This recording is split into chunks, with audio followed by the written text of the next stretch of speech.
बिस्मिल्लाहिर्रहमानिर्रहीम। अस्सलाम वालेकुम। इस आज के लेक्चर में हम डिस्कस करेंगे all short questions of chapter number 3 physics class 9th। तो अब शॉर्ट क्वेश्चन नंबर 1 है डिफाइन डायनामिक्स। तो ये इस चैप्टर का टाइटल भी है डायनामिक्स, तो study of motion of an object and cause of motion is called dynamics। Next फिर शॉर्ट क्वेश्चन है डिफाइन फोर्स। तो इस तरह हम टॉपिक में डिफाइन करते हैं force.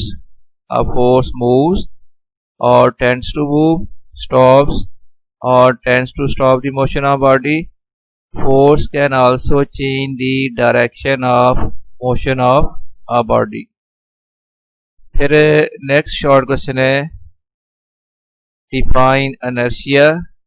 Inertia of a body is its property due to which it resists any change in its state of rest or motion। inertia यानी किसी बॉडी की वो प्रॉपर्टी होती है जिसकी वजह से बॉडी में होने वाली कोई भी स्टेट में चेंज जो है बॉडी उसको रेजिस्ट करेगी।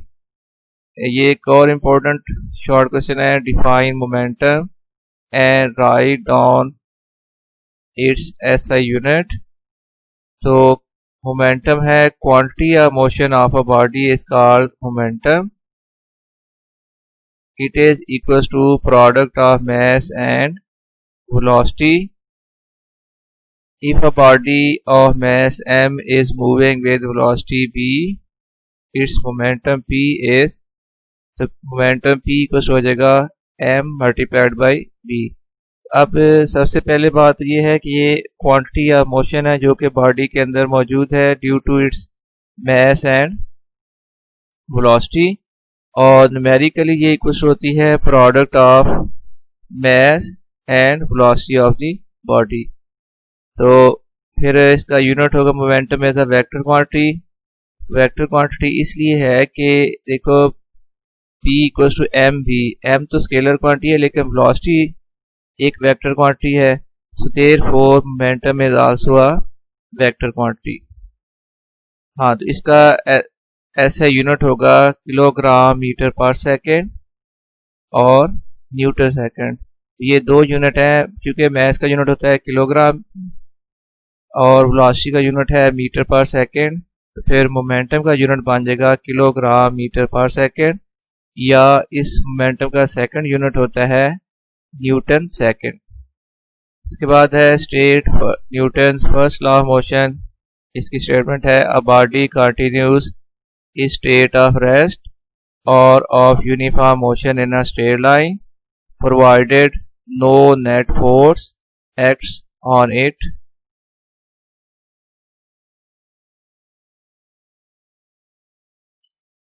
नेक्स्ट क्वेश्चन है why Newton's first law of motion is called law of inertia. तो आप जिस तरह जानते हो कि फर्स्ट लॉ ऑफ मोशन को लॉ ऑफ इनर्शिया भी कहा जाता है, तो इसकी रीजन क्या होगी। तो since Newton's first law of motion deals with the inertial property of matter, therefore it is called the law of inertia. इसकी वजह यह है कि एक बॉडी अगर रेस्ट की स्टेट को कंटिन्यू करना चाहता है तो ये उसका इनर्शिया है। सिमिलरली अगर एक बॉडी अपनी मोशन को कंटिन्यू करना चाहता है तो ये भी उसका इनर्शिया है। तो ये फर्स्ट लॉ ऑफ मोशन जो है वो इनर्शियल प्रॉपर्टी को डील करता है, इनर्शियल प्रॉपर्टी का एक्सप्लेनेशन देता है। तो इसलिए इसी वजह से इसको लॉ ऑफ इनर्शिया भी कहा जाता है। फिर क्वेश्चन है state Newton second law of motion and write on its mathematical form. तो जिस तरह फर्स्ट लॉ ऑफ मोशन होता है in the absence of net force, second law of motion है in the presence of net force, या बाद दफा इसको सेकंड लॉ को लॉ ऑफ फोर्स भी कहा जाता है। ये एक्सप्लेन करेगा कि जब फोर्स किसी बॉडी पर एक्ट करे तो उसका फिर इम्पैक्ट क्या होगा। तो when a net force acts on a body it produces acceleration in the body in the direction of net force.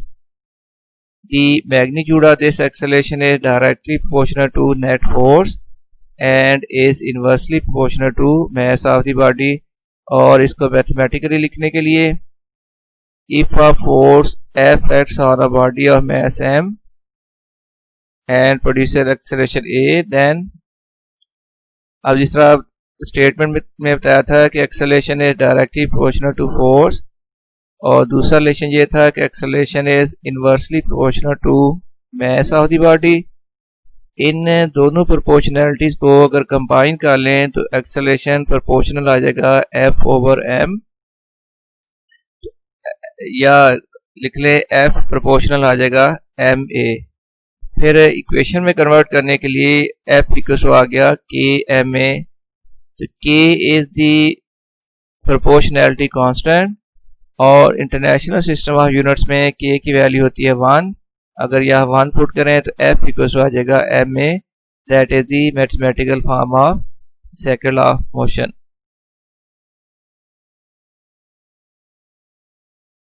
इसके बाद है define the SI unit of force.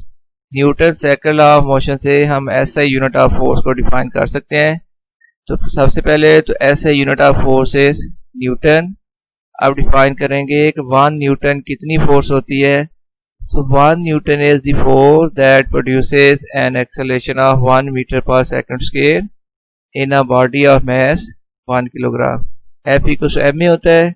अब अगर यूनिट्स की बात करें तो फोर्स का यूनिट है न्यूटन, तो 1 newton force equal to 1 kilogram metre पर सेकंड स्क्वायर। तो मतलब ये कि 1 न्यूटन वो फोर्स है जो 1 किलोग्राम बॉडी में 1 मीटर पर सेकंड स्क्वायर का एक्सेलरेशन प्रोड्यूस करेगी। इसके बाद क्वेश्चन है differentiate between mass and weight. ये शॉर्ट और लॉन्ग दोनों तरह ही आ सकता है। तो एनी हो, इसको मैंने स्टेप्स में लिख दिया है। अगर शॉर्ट है या लॉन्ग है तो ये अटैम्प्ट करना फार बेटर होता है, इजी होता है। अब डिफरेंस क्या है? सबसे पहला डिफरेंस तो है इनकी डेफिनेशन ही डिफरेंट है। Mass of the body is the quantity of matter possessed by a body, ये होगी मास की डेफिनेशन। जबकि वेट क्या है? Weight is the force of gravity acting on the body. तो मास किसी बॉडी की क्वांटिटी ऑफ मैटर है, जबकि वेट उस बॉडी पर फोर्स ऑफ ग्रेविटी की वैल्यू है। फिर mass is a scalar quantity और इसके against vector weight is a vector quantity. इसके बाद थर्ड डिफरेंस है mass of a body remain the same everywhere. किसी बॉडी का मास हर जगह पर सेम रहता है। इसके against weight of the body changes with altitude. तो बॉडी का जो वेट है वो एल्टीट्यूड पर डिपेंड करता है, और एल्टीट्यूड होता है सी लेवल से हाइट, या सिंपल अल्फाज में ये कह लें कि जो बॉडी की हाइट है, हाइट के इंक्रीज होने के साथ बॉडी पर ग्रेविटी कम होती है और इसका वेट भी कम हो जाएगा। फिर फोर्थ है SI unit of mass is kilogram, जबकि SI unit of weight is newton. चूँकि वेट एक फोर्स है तो SI unit of weight is newton. Mass is measured by ordinary balance, weight is measured by spring balance। ये 5 main difference है between mass and weight। इसके बाद question है what is an Atwood machine. तो an Atwood machine is an arrangement of 2 objects of unequal masses attached to the ends of a string. This machine is used to find the acceleration due to gravity। यानी ये वो operators है, ये machine है जिससे acceleration due to gravity की measurement की जाती है। इसके बाद है question third state Newton third law of motion. ये एक्शन और रिएक्शन का लॉ है। To every action there is always an equal but opposite reaction. ये एक स्टेटमेंट आप लिख सकते हैं, या एक्शन है reaction are equal in magnitude but opposite in direction. दूसरी तरह वर्ड्स में आप इस तरह भी इसकी स्टेटमेंट लिख सकते हैं। खैर दोनों ठीक है। अब इसके बाद है show that rate of change of momentum of a body is equal to applied force. ये आपकी बुक में एज अ लॉन्ग क्वेश्चन भी है और इसको एज अ शॉर्ट क्वेश्चन भी आ सकता है। शॉर्ट में आएगा तो ज़रा हम शॉर्ट स्टेप में इसको वेरीफाई करेंगे। if a body of mass m is moving with initial velocity vi, यानी अगर एक बॉडी जिसका मास m है वो vi वेलोसिटी से मूव कर रही है, तो जब उस पर फोर्स अप्लाई की जाएगी तो फिर उसकी वेलोसिटी चेंज हो जाएगी. When a net force F acts, its velocity becomes Vf in time t. If Pi and Pf are the initial momentum and final momentum, then change in momentum आ जाएगा final momentum minus initial momentum. तो Pf minus Pi equal to आ गया mvf minus mvi. अब find करेंगे rate of change of momentum. तो rate of change of momentum equal to होता है change in momentum divided by time, equal to आ गया mvf minus mvi divided by t. So pf minus pi over t equal to mvf minus mvi over t. Right side से हम common ले लें, bracket में आ गया vf minus vi. अब आपको मालूम है कि vf minus vi over t ये होता है rate of change of velocity that is equal to acceleration. तो ये इक्वल टू आ गया m में, therefore rate of change of momentum is equal to f यानी अप्लाइड फोर्स. ये वेरीफाई हो गया. इसके बाद शॉर्ट क्वेश्चन है state the law of conservation of momentum. तो ये है the momentum of an isolated system of two और मोर than two interacting bodies remain the constant. यानी आइसोलेटेड सिस्टम के अंदर टू और मोर बॉडीज के का जो टोटल मोमेंटम है वो कांस्टेंट रहेगा. इसके बाद हम डिफाइन कर लेते हैं सिस्टम क्या है और आइसोलेटेड सिस्टम. तो अब define system. A system is a group of interacting bodies within certain boundaries. Certain bodies के अंदर वो bodies का ग्रुप जो आपस में इंटरेक्ट कर सकता है, एक दूसरे पर फोर्स एक्सर्ट कर सकता है. इस group of system within certain boundaries को हम कहते हैं सिस्टम. अब नेक्स्ट क्वेश्चन है डिफाइन एन आइसोलेटेड सिस्टम. तो आइसोलेटेड सिस्टम वो सिस्टम है जिस पर कोई एक्सटर्नल फोर्स एक्ट ना करे. A system on which no external force acts is called an isolated system. For example, system of gas particles in a cylinder is an example of isolated system. इसके बाद है question define friction. The force that opposes the motion of one surface over the other is called force of friction. यानी ये वो force है जो bodies की motion को अपोज करती है, एक बॉडी की दूसरी बॉडी पर जो मोशन है, सरफेस पर जो मोशन, तो फोर्स ऑफ फ्रिक्शन उसको अपोज करने वाली फोर्स है. फिर क्वेश्चन नंबर 17 है. इसके बाद वाई फ्रिक्शन अपोजेस मोशन. इसकी रीजन बतानी है, फ्रिक्शन की कॉज क्या है, रीजन क्या है. तो इसका आंसर होगा no surface is perfectly smooth, it has pits and bumps. When surface slide over, when a surface slides over another surface, the contact points between the two surfaces form a sort of cold wells. These cold wells oppose the motion of bodies. तो ये cold well का जो बनना है ये इसकी reason है इसकी फोर्स ऑफ फ्रिक्शन की. फिर है define force of limiting friction. तो ये मैक्सिमम वैल्यू ऑफ फ्रिक्शन को कहा जाता है force of limiting friction. The maximum value of force of friction is called force of limiting friction. इसके बाद भी क्वेश्चन है define the coefficient of friction. तो ये coefficient of friction जो है ये basically रेशियो है force of limiting friction और normal reaction. जब कोई बॉडी किसी सरफेस के ऊपर पड़ी होती है तो उसका वेट डाउनवर्ड एक्ट करता है और उसका रिएक्शन जो अपवर्ड एक्ट करेगा vertically upward, that is called the normal reaction. अब कोएफिशिएंट ऑफ फ्रिक्शन रेशियो होती है force of limiting friction and normal reaction. The ratio between force of limiting friction and normal reaction is called force of is called coefficient of friction. And the ratio between force or limited friction and normal reaction is called coefficient of friction. It is denoted by mu. तो mu equal होगा Fs over R. Fs होती है force और limited friction और R equal to है normal reaction, या अगर यहाँ से Fs की वैल्यू निकालें तो इक्वल टू आ जाएगा म्यू आर, और नॉर्मल रिएक्शन इक्वल टू होता है weight of the body, so therefore force of limited friction आ जाएगा म्यू एम जी. इसके बाद फिर क्वेश्चन है define rolling friction.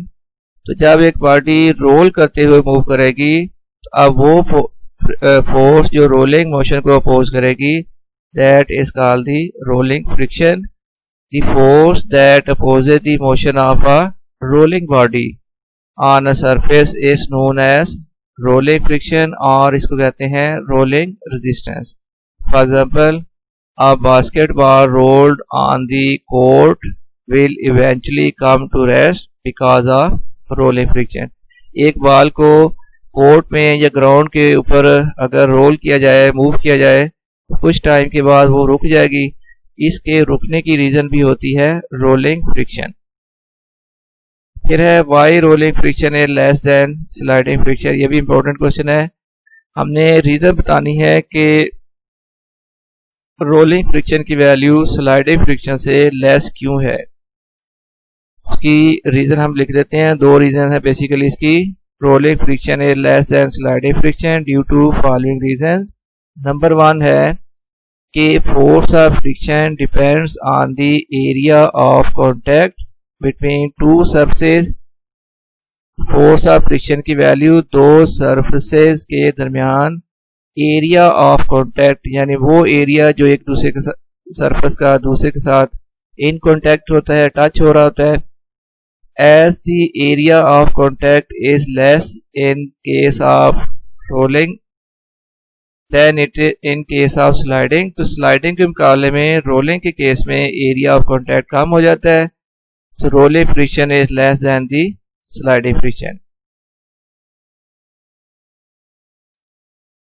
Therefore, rolling friction is less than sliding friction. Second है, there is no relative motion between the two surfaces which can cause sliding friction.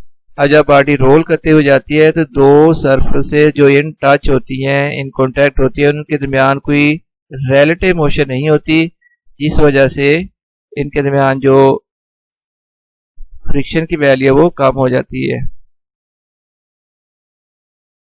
इसके बाद question है, short question आ सकता है, write on disadvantages of friction. Friction के disadvantages क्या है. तो इसके डिसएडवांटेजेस है, number 1, friction opposes the motion of vehicles and thus limit the speed of moving objects. E class हो गया फ्रिक्शन जो है वो मोशन को अपोज करती है और हर मूविंग बॉडी की जो स्पीड है उसको एक लिमिट से आगे इंक्रीज नहीं होने देती. सेकंड है, most of our useful energy is lost as heat and sound due to friction between various moving parts. Friction की वजह से वेरियस मूविंग पार्ट्स में जो फ्रिक्शन होती है उसकी वजह से हमारी जो यूजफुल एनर्जी है वो कन्वर्ट हो जाती है हीट में और साउंड में, और जो हीट और साउंड में एनर्जी कन्वर्ट हुई है वो भी एक्चुअल एनर्जी का लॉस है. नेक्स्ट है, friction causes wear and tear of moving parts of the machine. तो मशीन के मूविंग पार्ट्स में ये वेयर एंड टेयर की रीजन बनती है, यानी उनमें टूट फूट का जो प्रोसेस होता है उसकी एक मेन रीजन भी फोर्स ऑफ फ्रिक्शन होती है. इसके बाद क्वेश्चन है, write on the advantages of friction. इसके एडवांटेज है, we can write on a paper due to friction between paper and pencil. तो हम जो पेपर के ऊपर लिखते हैं तो वो भी पेंसिल और पेपर के दरमियान फोर्स ऑफ फ्रिक्शन की वजह से लिख सकते हैं. अगर ये फ्रिक्शन ना हो तो फिर हम पेपर के ऊपर नहीं लिख सकेंगे. सेकंड है, friction enables us to walk on the ground. Friction की वजह से हम ग्राउंड पर चल सकते हैं. एक्चुअली होता ये है कि हम ग्राउंड को बैकवर्ड डायरेक्शन में पुश करते हैं फ्रिक्शन की वजह से इसका रिएक्शन फॉरवर्ड डायरेक्शन में आता है और उस फॉरवर्ड डायरेक्शन के रिएक्शन की वजह से हम फॉरवर्ड मूव करते हैं। तो friction enables us to stop moving vehicles by applying brakes. This is due to friction. तो birds can fly due to air friction या air resistance. ये इसके हो गए advantages। और इसके बाद है write down the methods to reduce friction। ये short और long दोनों तरह ही क्वेश्चन आया हुआ है। तो अब वो मेथड जिससे फ्रिक्शन को रिड्यूस या कम किया जा सकता है वो है number 1 by making sliding surface smooth. वो सरफेसेस जो स्लाइड होती हैं उनको स्मूथ बनाकर। Making the fast moving objects are streamline shape. जो फास्ट मूविंग ऑब्जेक्ट्स हैं उनको स्ट्रीमलाइन शेप बनाई जाए, जैसे एरोप्लेन की फ्रंट शेप होती है या फिश की फ्रंट शेप होती है। This reduces the air friction। और थर्ड मेथड है by lubricating the sliding surfaces. जो सरफेसेस स्लाइड होती हैं उनको अगर लुब्रिकेट किया जाए तो इससे भी फोर्स ऑफ फ्रिक्शन कम हो जाएगी। और नंबर 4 है converting sliding friction into rolling friction by using ball bearings because rolling friction is less than sliding friction.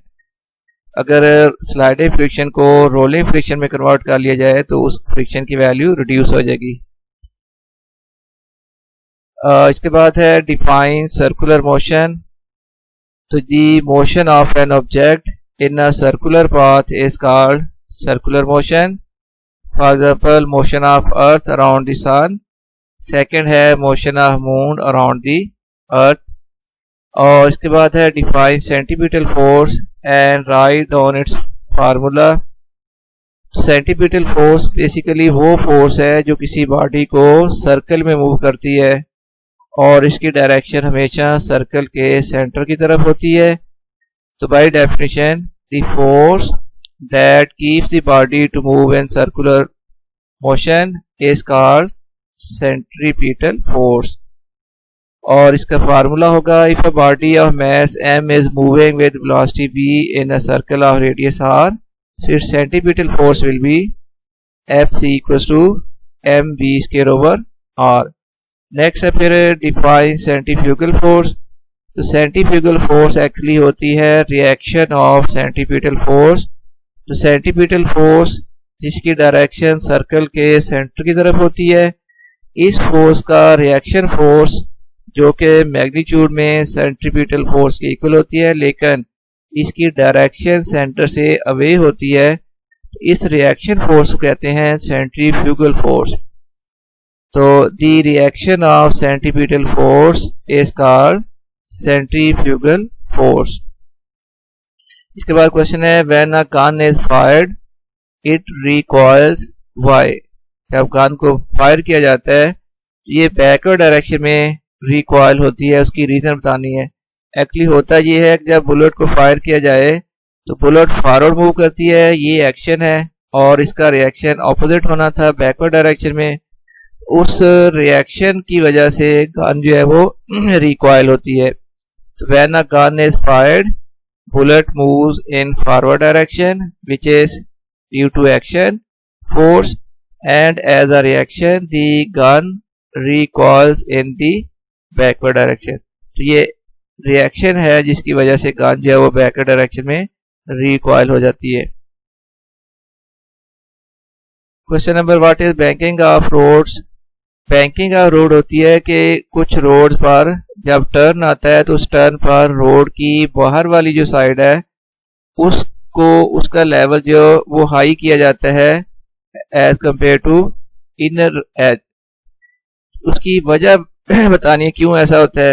Actually होता यह है कि जब बॉडी स्ट्रेट रोड के ऊपर मूव करते हुए जब टर्न पर आती है तो टर्न के दौरान वो बॉडी की मोशन जो है वो सर्कुलर मोशन हो जाती है, और सर्कुलर मोशन के लिए रिक्वायरमेंट होती है सेंट्रीपिटल फोर्स। ये सेंट्रीपिटल फोर्स गाड़ी को मिलती है टायर्स और रोड के दरमियान फ्रिक्शन की वजह से। अब अगर टायर्स पुराने हैं या रोड वेट है तो फिर रिक्वायर्ड सेंट्रीपिटल फोर्स नहीं मिल सकेगी। उस सेंट्रीपिटल फोर्स की को पूरा करने के लिए फिर बाहर वाले जो एज है रोड का वो हायर किया जाता है। उसकी वजह ये है कि ऐसा करने से जो गाड़ी का वेट है वो शिफ्ट हो जाता है सर्कुलर पाथ के सेंटर की तरफ। इस तरह वेट का भी कुछ पार्ट जो है वो सेंटीपिटल फोर्स में शामिल हो जाता है, तो इसलिए वो सेंटीपिटल फोर्स जो है वो कंप्लीट हो जाती है। तो when vehicle takes a turn, centripetal force is required, which is provided by the force of friction between road and tires. Vehicle would skid if the force of friction between road and tires is not sufficient. यानी गाड़ी जब उलट जाएगी अगर road और tyre के दरमियान force of friction sufficient नहीं है। To solve this problem, outer edge of the road at the turn is raised than inner edge. This is called the banking of road. Banking causes the component of weight to provide the necessary centripetal force.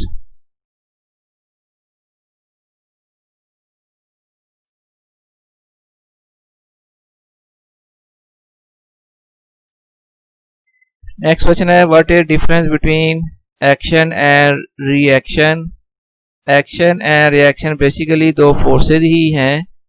अगर body ए किसी दूसरी body पर force लगाती है ये होगा action, और उसके जवाब में दूसरी बॉडी पहली बार अगर फोर्स लगाती है तो वो हो जाएगा reaction. Action is a force that one body exerts on another while the force that the second body exerts on the first is called the reaction force. Why it is dangerous to travel on the roof of a bus? बस की छत पर सफर करना क्यों dangerous हो सकता है, उसकी साइंटिफिक रीजन बतानी है हमने। It is dangerous to travel on the roof of a bus due to following reasons. तो इसकी मेन रीजंस होती हैं, एक है when a bus takes a sharp turn due to inertia passengers may fall in the outward direction. तो roof पर जो कि वॉल्स नहीं होती, साइड पर सेफ्टी नहीं होती, जब गाड़ी शार्प टर्न लेगी तो इनर्शिया की वजह से पैसेंजर जो है वो आउटवर्ड डायरेक्शन में फॉल कर सकते हैं, गिर सकते हैं। दूसरी रीजन ये है, while travelling on the roof of a bus passenger have to face large air friction and it become difficult to balance the body, that is why it is dangerous to travel on the roof. इसके बाद है, do we roll or slide the eraser to remove the pencil work from our notebook. एक notebook पर अगर आपने lead pencil लिखा हुआ है तो अरेज करने के लिए क्या आप इरेजर को उसके ऊपर स्लाइड करोगे या रोल करोगे? तो ज़ाहिर है वो जो रिटन मटेरियल है उसको अरेज करने के लिए तो लाजमी है कि रबर और वो पेपर सरफेस के दरमियान फोर्स ऑफ फ्रिक्शन हो, इसलिए हमें फोर्स ऑफ फ्रिक्शन प्रोड्यूस करने के लिए इरेजर के ऊपर उस इरेजर को पेपर के ऊपर स्लाइड करना पड़ेगा। तो we slide the eraser to remove the pencil work from our notebook. In which case do you need smaller force and why? Rolling में स्मॉलर फोर्स होगी या स्लाइडिंग में? In rolling we need smaller force because rolling friction offers less opposing force than a sliding friction. अगर एक body को role करते move करोगे तो कम फ्रिक्शन फोर्स लगानी पड़ेगी एज कंपेयर टू स्लाइडिंग। इसके बाद क्वेश्चन है, in which case it is easy for the tyre to roll over? Rough ground के ऊपर रोल करना इजी होगा या स्मूथ ग्राउंड के ऊपर? It is easy to roll the tire over smooth ground because on smooth ground tires have to face less friction. इसके बाद question है, why does passengers move outward when a bus takes a turn? तो इसकी वजह inertia है। जब बस turn लेगी तो इनर्शिया की वजह से पैसेंजर जो है वो आउटवर्ड फॉल कर सकते हैं।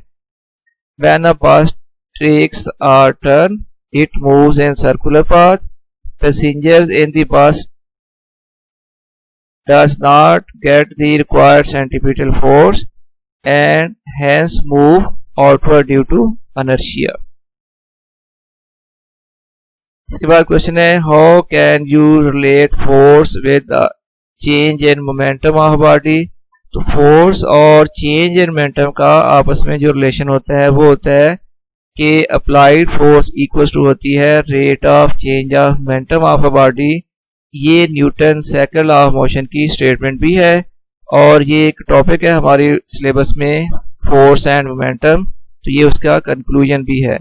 सो rate of change of momentum of a body is equal to applied force if a body moves with initial momentum pi and on applying force F its momentum becomes Vf in time t, तो then force equals to हो जाएगी rate of change of momentum। Next question है what will be the tension in a rope that is pulled from its ends by two opposite forces 100 Newton each।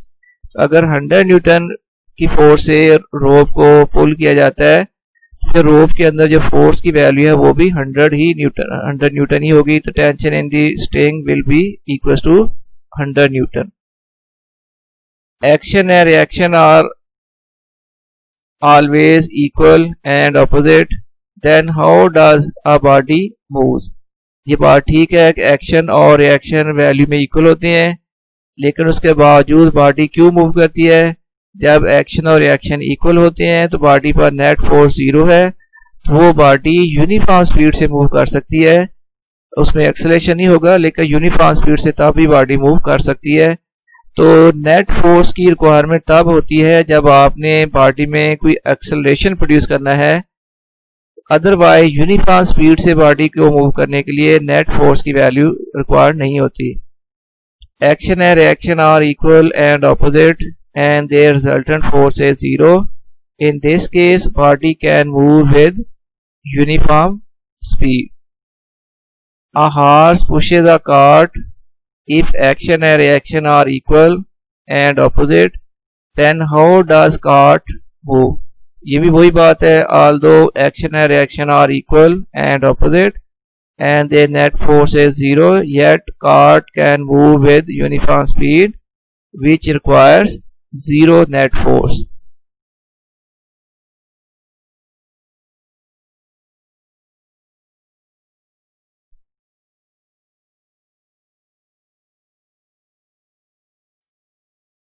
Next question है state law of conservation of momentum. The momentum, ये गालबन question repeat हो गया है, हम पहले इसको discuss कर चुके हैं। Why is the law of conservation of momentum important? Law of conservation of momentum important क्यों है? तो law of conservation of momentum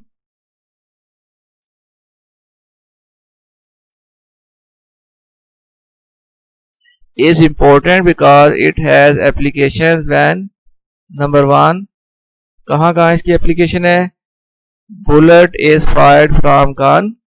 इसके बाद इसकी एप्लीकेशन कहाँ पर है, rocket moves upward, birds fly in air, और फिर इसकी एप्लीकेशन है gas molecules collide with one another and with the walls of the container. Next question है how does oiling the moving parts of a machine lowers friction. Oil देने से जो moving parts of the machine है उनमें friction क्यों कम हो जाती है। एक्चुअली होगा ये कि जब हम किसी मूविंग पार्ट्स को ऑयल देते हैं तो दो सरफेस के दरमियान ऑयल की एक लेयर बन जाती है, और आपको मालूम है कि लिक्विड्स में जो फ्रिक्शन है वो सॉलिड से कम होती है, तो वो जो थिन लेयर बनेगी बिटवीन द टू सरफेस, उस वजह से फिर फ्रिक्शन जो है वो रिड्यूस हो जाती है। तो इसका आंसर होगा on oiling there comes a layer of oil between the moving parts since force of friction of liquids is less than solids, so therefore it reduces the friction। फिर क्वेश्चन है what you know about following। Tension and string है, breaking force है, skidding of vehicles है, seat belt है, cream separate. ये exercise का question है। तो अब टेंशन एंड स्ट्रेन क्या है, जब किसी when a body is supported by string its weight acts vertically downward the body pulls the string downward by its weight.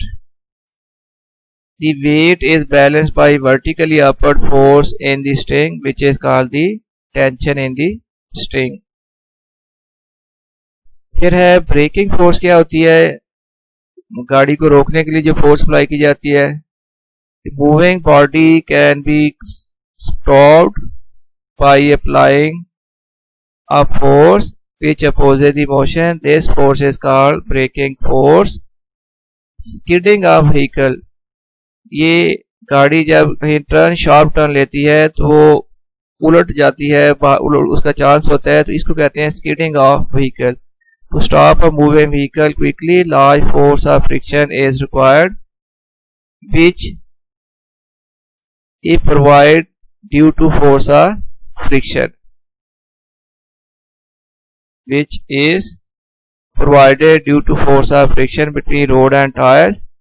If brakes are applied too strongly, the wheels of the vehicle are locked up, and due to large momentum, the vehicle will slip away and it will lose its directional control.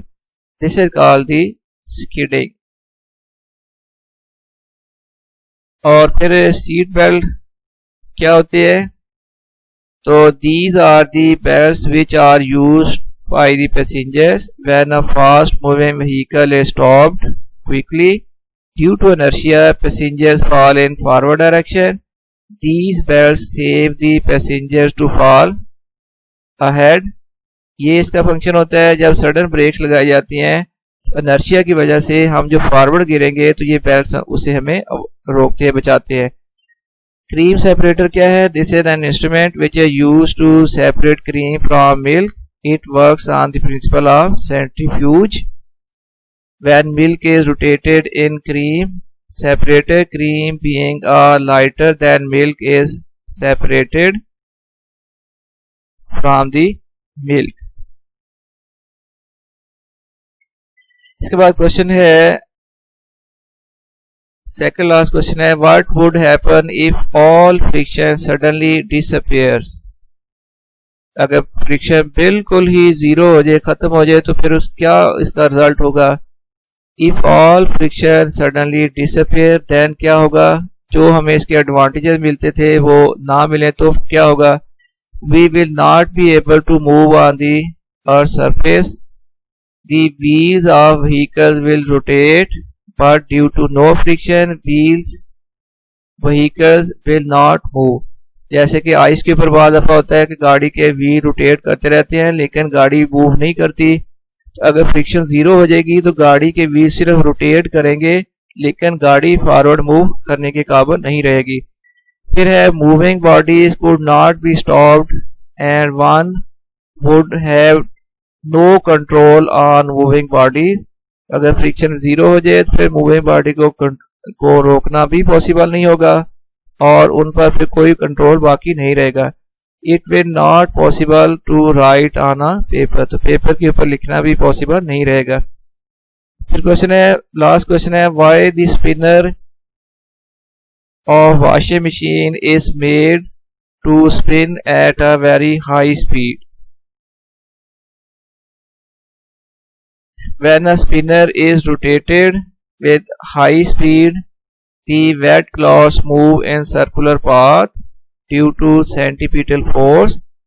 As a reaction, centrifugal force acts on the cloth which extracts the water from the cloth. यानी जब cloth इस dryer में तेजी के साथ rotate होते हैं तो सेंटीपिटल फोर्स और सेंट्रीफ्यूगल फोर्स एक्ट करती हैं. सेंटीपिटल फोर्स खींचती है टुवर्ड सेंटर और सेंट्रीफ्यूगल फोर्स जो कि सेंटर से अवे इसकी डायरेक्शन होती है. इस अवे डायरेक्शन की वजह से जो क्लॉथ में से वाटर है वो परफोरेटेड सिलेंडर में से बाहर निकल जाता है. क्योंकि परफोरेटेड छोटे सुराखों में से कपड़े बाहर नहीं निकल सकते लेकिन वाटर जो है वो उन सुराख से बाहर निकल जाता है और इस तरह सेंट्रीफ्यूगल फोर्स की वजह से वाटर जो है वो सेपरेट हो जाता है क्लॉथ से और क्लॉथ जो है वो ड्राई हो जाते हैं. Speed of the air is not high enough, then centrifugal force acting on cloth would not be able to extract water from the cloth.